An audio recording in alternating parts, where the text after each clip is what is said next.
Hi guys. അപ്പോൾ നമ്മൾ ഇന്ന് വന്നിട്ട് മാർക്കോയുടെ റിവ്യൂ കുറിച്ചാണ് പറയാനുള്ളത്. അതായത് പടം നമ്മൾ കണ്ടിട്ട് അതിൻ്റെ ഒന്ന് രണ്ട് കാര്യങ്ങളൊക്കെ പറയാം.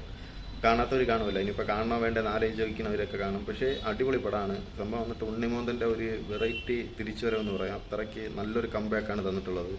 പിന്നെ വയലൻസ് ആണ്, മൊത്തം വയലൻസ് ആണ്. വയലൻസ് എന്ന് പറഞ്ഞാൽ ക്ലൈമാക്സ് ഒക്കെ എന്ന് പറഞ്ഞാൽ വേറെ ലെവലാണ്.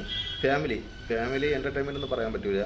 ഫാമിലിക്ക് വേണ്ടി അങ്ങോട്ടും ഇങ്ങോട്ടും വയലൻസ് വഴി കൊല്ലണതും, പിന്നെ വില്ലനൊക്കെ മാസ് എൻട്രിയാണ് തരണത്.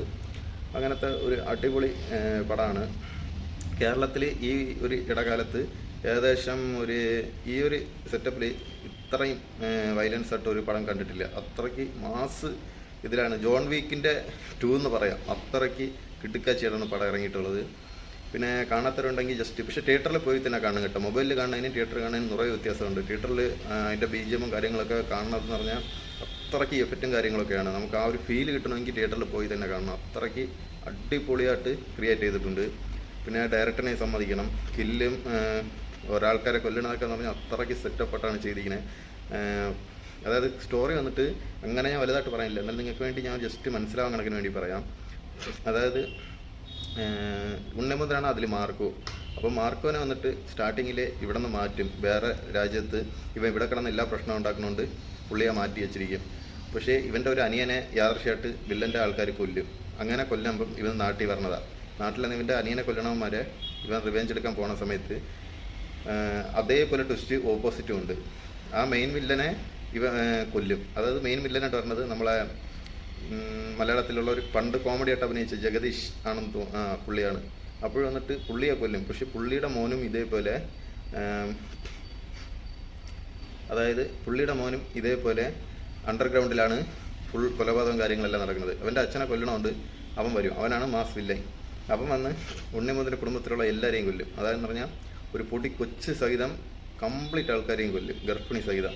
അത്രയ്ക്ക് ഭയങ്കര ടെററായിട്ടാണ് ഇതിൽ കില്ലിങ് എല്ലാം ചെയ്ത് വെച്ചിരിക്കുന്നത്. അത്രയ്ക്ക് എഡിറ്റിങ് പിന്നെ കാര്യങ്ങൾ എല്ലാം ഡയറക്റ്റ് ചെയ്ത് വെച്ചിട്ടുണ്ട്. അത്രയ്ക്ക് മാസത്തിൽ അതാണ് അത്രയ്ക്ക് വയലൻസ് എന്ന് പറഞ്ഞത്.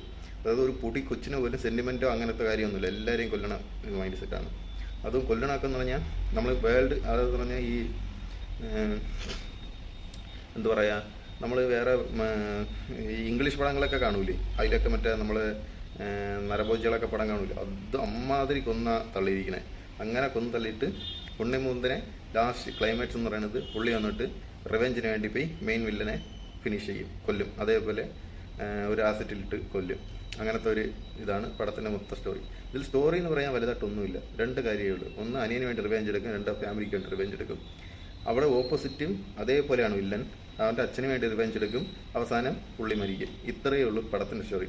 പക്ഷേ വയലൻസ് എന്ന് പറയുന്നത് വേറെ ലെവൽ വയലൻസാണ്. സ്റ്റാർട്ടിങ് തൊട്ട് അവസാനം ഒരു വയലൻസ്. നമുക്ക് ബോറടി അങ്ങനെ പറയാനൊന്നുമില്ല.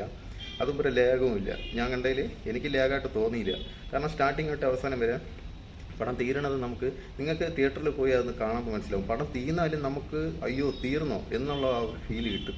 അത്രയ്ക്ക് അടിപൊളിയായിട്ടാണ് പടം ഇറങ്ങിയിട്ടുള്ളത്. നമുക്ക് ബോറേ അടിക്കില്ല. 2.5 മണിക്കൂർ എങ്ങനെ പോയെന്നേ നമുക്ക് മനസ്സിലാവില്ല. 2.5 മണിക്കൂർ പോയത് മാത്രമല്ല, പടത്തിൻ്റെ അടുത്തുള്ള എന്തിനാണെന്നുള്ള ഒരു ആകാംക്ഷ പോലും നമുക്ക് കിട്ടും. അത്രയ്ക്ക് അടിപൊളിയായി ഡയറക്റ്റ് ചെയ്ത് പടം ഇറക്കിയിട്ടുണ്ട്. അതുമാത്രമല്ല ഉണ്ണിമുന്തൻ്റെ ആക്ടിങ്. ഉണ്ണിമുന്തൻ ഈ മാളികപ്പുറം പടത്തിലേക്ക് അയ്യപ്പനായിട്ടൊക്കെ ഇങ്ങനെ അഭിനയിച്ചതാണ്. പക്ഷേ ഈ പടത്തിൽ ഇത്രയും വില്ലൻ വേഷം, അതായത് ഇത്രയും ഒരു ടെററായിട്ട് വന്നതെന്ന് പറഞ്ഞാൽ വേറെ ലെവലാണ്. മാസ് എൻട്രിയാണ് അവൻ പറഞ്ഞതും നടക്കുന്നതും. എങ്ങനെയൊക്കെ പറഞ്ഞാലും അടിപൊളിയാണ്. പിന്നെ ജോൺ വീക്കിൽ ഉള്ളതുപോലെ കോട്ട് ഷൂട്ടാണ് പുള്ളിയുടെ വീക്ക്നെസ്.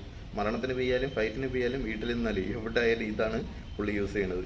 അത്രയ്ക്ക് ഒരു വേറെ ലെവലിലുള്ള ലുക്കായിരുന്നു ഉണ്ണിമുന്തന്. ഇതുവരെ ഇല്ലാത്ത ഒരു ലുക്കും കോസ്റ്റ്യൂമായിരുന്നു ഈ പടത്തിൽ. അതിനകത്ത് മാസമായിട്ട് അഭിനയിച്ചിട്ടുമുണ്ട്. അഭിനയമൊക്കെ എന്ന് പറഞ്ഞാൽ ഒന്നും പറയാനില്ല, വേറെ ലെവൽ അഭിനയമാണ്. ഉണ്ണിമുന്തൽ നമ്മൾ ഇതുവരെ കാണാത്ത മാസ് അഭിനയമാണ് ഇതുവരെ ഈ മാർക്കോയിൽ കൊണ്ടുവന്നിട്ടുള്ളത്. അത്രയ്ക്ക് കിടിലാണ്. നിങ്ങൾക്ക് കാണണം എന്ന് താല്പര്യം. ഇപ്പം പുറത്തെ റിവ്യൂ മാത്രം കേൾക്കരുത്. ഞാനിപ്പോൾ പറയണതായാലും ശരി തന്നെ. നിങ്ങൾക്ക് കാണണം തോന്നിയാൽ നിങ്ങൾ പോയി കാണണം. കണ്ടിട്ട് നിങ്ങൾ എങ്ങനെയുണ്ടെന്ന് താഴെ കമൻറ്റ് ചെയ്യണേ. അതായത് നിങ്ങൾ കണ്ടവരുണ്ടെങ്കിൽ, ആൾറെഡി കണ്ടവരുണ്ടെങ്കിൽ അതിലെന്തെങ്കിലും ഫാൾട്ടോ എന്തെങ്കിലും കുഴപ്പമുണ്ടെന്ന്, അല്ലെങ്കിൽ കണ്ടവരുണ്ടെങ്കിൽ താഴെ കമൻറ്റ് ചെയ്യണേ.